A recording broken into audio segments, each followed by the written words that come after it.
সাংবিধানিক প্রক্রিয়া চলছে, স্বাভাবিক প্রক্রিয়া। এসআইআর 2002 সালেও হয়েছিল শেষবার, তখন সেটা নিয়ে খুব একটা নাড়াচাড়া হয়নি, যতটা এই 2025-এ এসে 2002 সালের সেই এসআইআর নিয়ে চিন্তা ভাবনা করতে হচ্ছে লোককে। চিৎকার চেঁচামেচি বিতর্ক তর্ক এগুলো সব হচ্ছে।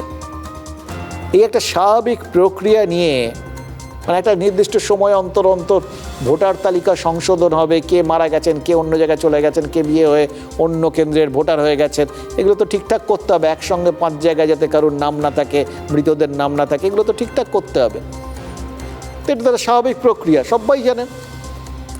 সেই প্রক্রিয়াটা নিয়ে সাধারণ মানুষের মধ্যে প্রায় একটা ওই গণহিস্টিরিয়া তৈরি হয়ে গেল। কেন সবাই আতঙ্কে ভুগছেন, কেন ভয় পাচ্ছেন? একটা অদ্ভুত ভয় কাজ করছে চারপাশে। কারণ কি? দেখুন, বিহারে ওই নিবিড় ভোটার সমীক্ষা শুরু হতে না হতেই এ রাজ্যে এসআইআরের পক্ষে বিপক্ষে সবাই বিভিন্ন বক্তব্য রাখতে শুরু করে দিয়েছিলেন।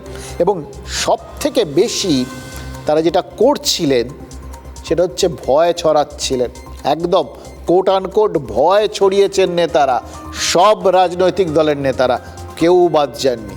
কেউ বলেছিলেন এসআইআরকে কেন্দ্র করে আসলে নাগরিকত্ব কাটতে চাইছে কেন্দ্র, এবং সুনির্দিষ্টভাবে একটা বিশেষ সম্প্রদায়কে এইটা বলে তারা যে টার্গেট, এটা তাদের মনের মধ্যে গেঁথে দেওয়া হয়েছিল, বুঝিয়ে দেওয়া হচ্ছিল সবাইকে, আবার যাতে শুধু একটা সম্প্রদায় ভয় না পায়, সবাই ভয় পায়।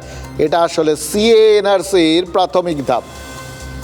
আর আরেকটা পক্ষ কি বলছিল, এসআইআরটা হয়ে গেলে বহু মানুষকে এদেশ ছাড়া হতেই হবে, ঘাড় ধরে বার করে দেওয়া হবে।